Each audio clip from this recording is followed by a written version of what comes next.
This is our hangout with Sallie Ann Glassman. Um, Sallie Ann, why don't you tell us about this incredible place that y'all have called the Healing Center? Why don't you give us some background about what y'all are doing? Well, the New Orleans Healing Center generated out of Katrina. After the storm, just a group of concerned citizens got together and wanted to form a think tank or a salon group to talk about ways that we could participate in the rebuilding of New Orleans. And we produced 3 different projects, and the Healing Center is the third. I had no idea it would be as all-consuming as it turned out to be. But I remember saying to Pres that I thought it would be a good idea if we built a healing center, and he turned to me and said, "That sounds like a lot of work." And I had no idea how absolutely he was understating the issue. But 2 years later, we've been open now. Well, actually, it's been more like 7 years since we first started talking about it.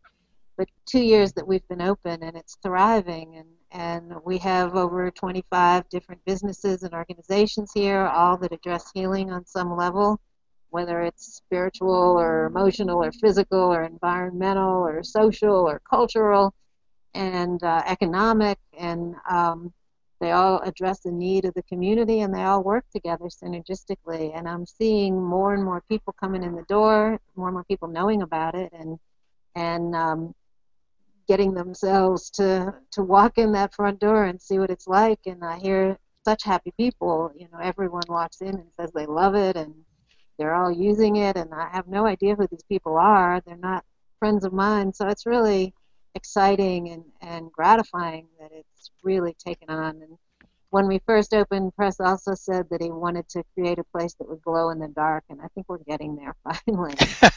Right. Now, by Pres, you're referring to your husband, Pres Kabacoff. Yeah. Oh, okay. And so did he buy a building, or did he own the building, or how did that work? The building. This is the old Universal Furniture building at the corner of St. Claude and St. Roch, and we picked this location because after the storm, Dr. Ed Blakely, who was the recovery czar, had indicated 17 different neighborhoods that he thought were target zones and places where there was a confluence of important iconic buildings and enough neighborhood activity where you could start the ball rolling. Sorry, my dog just got hurt somehow. You could start the ball rolling, and there'd be a critical mass of activity that would sort of roll out into the whole neighborhood and bring a neighborhood back. And we're actually seeing that happening. We've got the St. Roch Market across the street from us, and the streetcar is going to be coming back. So there's really a lot of exciting revitalization happening in the neighborhood. When we found the building, the Pres is pretty expert at putting together public-private partnerships, and so we put together private money with city money and some state money as well. And the whole project was, I think, $15 million. I think no one was as surprised as we were when we managed to put it together, and we're taken seriously. Sure. Now it's we were down there this weekend, and it's kind of like a shopping mall along with an office building. Is that basically the concept? But the focus is on healing.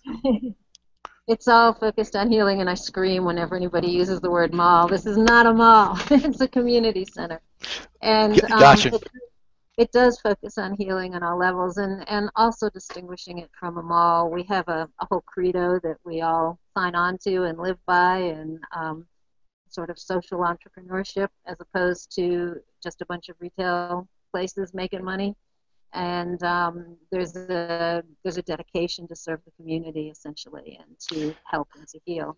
We also have a nonprofit partner in the Healing Center called NOCO, or New Orleans Community Outreach, who makes all our programs, products, and services available to people who are extremely economically distressed and who otherwise wouldn't be able to use all of this healing So services. if you don't mind, why don't you tell us what type of services y'all offer, or that Mhm. is there for the offering?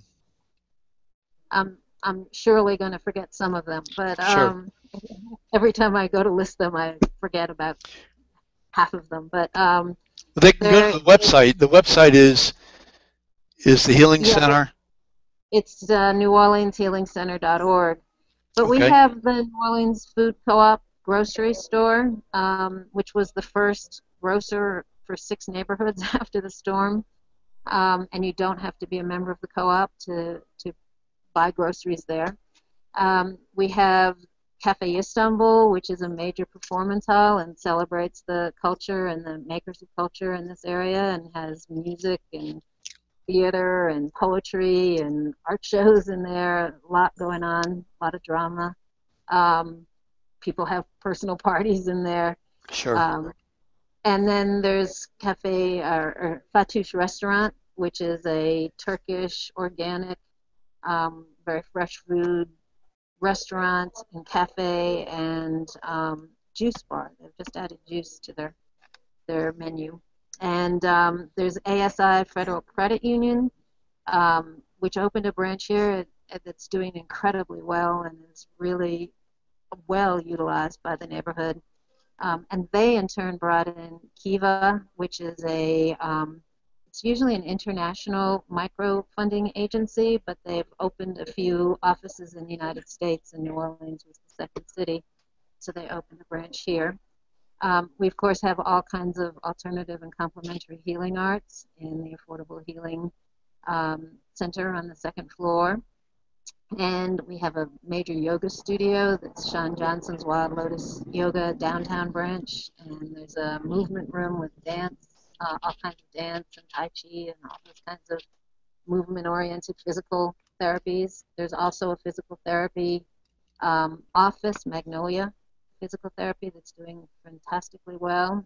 There is, when you first come into the building, there's what we call the Crossroads Art and Vintage Market, which is numerous vendors who all set up shop and sell their creations or their vintage clothing. There's a gym, the Downtown Fitness Center, and there's a street university, which is a really interesting concept, and I think one that will apply itself really well to the whole idea of having a Google Hangout that Yeah, yeah. neighbors can I'm teach. all for that. Yeah, I can teach all kinds of things. I can teach English as a second language, teach how to balance your checkbook, parenting skills. Can also be used for meetings. So, for instance, a diabetes support group could happen there and often does. There are all kinds of environmental offices on the third floor and also a green business incubator on that floor. So people just starting up have a kind of support structure around them. And on the top floor is a interfaith and spiritual center where organizations, groups can have their activities up there, but also individuals can just come in off the street and rest and meditate and pray and just have some silence and some privacy and a rooftop terrace that's just spectacular up there. And then there are individual businesses. The Humane Society is in here. We have a group called Build Now that's like a one-stop concierge that helps people get the funding to build their homes. They offer them architectural plans, and then they will build the house for them. Wow. And so it's a terrific service to the community. There's even a cultural travel agency here, Worldwide Travel Concepts, and there's a seamstress who has her own little small business downstairs, and a beautiful florist called Arbor House.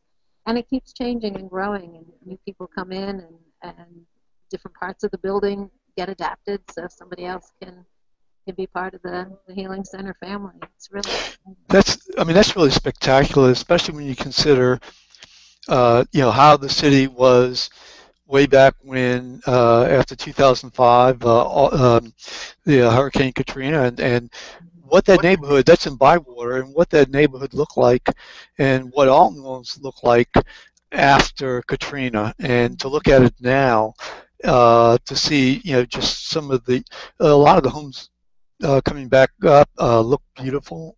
Y'all moved in that area too, Yes, we which live in the Bywater. The healing center is actually right on the edge of the Marigny, and that was one of our issues, was that St. Claude has always been this dividing street. It divides all the neighborhoods along the river that are higher up, that didn't flood so badly, that are a little more economically and racially diverse, and it divided all of that from the lakeside of St. Claude, which was predominantly African American and predominantly very distressed economically. And instead of being the dividing street, we wanted it to be the central street. And sure. one of our goals is to bring together formerly polarized communities so that we could all work together for the common good. And that's really happened with the Healing Center. And it has sort of like I guess a San Francisco feeling to it. It has a lot of young people. I'm going to say young kids, but young people, and it really seems like a bustling area. I was very surprised and Really pleased. yeah, very pleased with what's happening, and it's just, for me, the really exciting thing about the Healing Center is that it's bringing all these different people together, and some are young, some are old, we have a 5th District Police substation here, so some are police, and some are artists, some are business people, and all coming together, and we're all benefiting from each other's area of knowledge.